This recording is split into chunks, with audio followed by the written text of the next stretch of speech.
Blackstone Audio presents Postcards from Heaven, Messages of Love from the Other Side by Dan Gordon. For Zaki. Forward. Dan Gordon is a master storyteller, and in his profound book, he has shared his personal family stories. They are real, they come from the heart, and they inspire us all to take a glimpse into our own lives and ponder the possibilities of life after death. Dan's simple book of life is much more complex than it appears. It encourages us to ask profound and powerful questions about our own lives. We all have a story.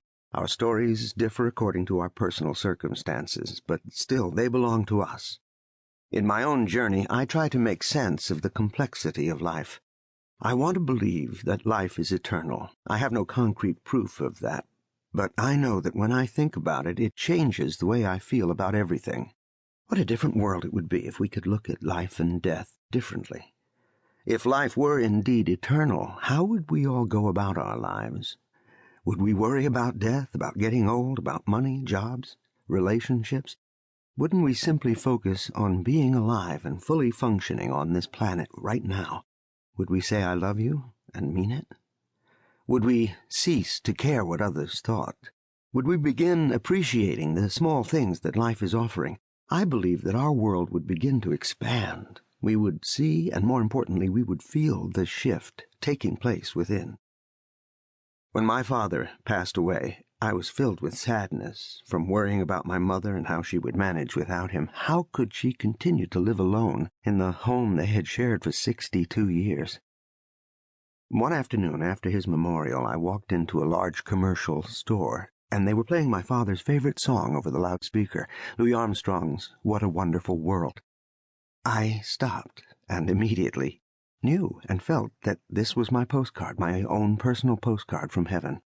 The thought that Dad was there with me through this song was enough to change my feelings from sadness to appreciation.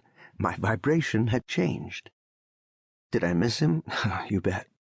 Did I want to be able to sit down and talk with him in this noisy building? Yep. I wandered aimlessly around the store, pushing my cart, fully listening to every word of the song, and I felt my feelings go from sadness to appreciation for the time we did have together on this planet, appreciation for him being my father, for giving me values that I adhere to this day, and for so many, many valuable lessons. Do we have the answers to life and death? Probably not. But this wonderful book opens us up to the grand notion that perhaps life just might be eternal. The ultimate postcard. With great love and respect, I encourage you to read Dan's stories with an open mind and heart, and explore your own life stories, and watch the postcards come flying in. Linda Gray.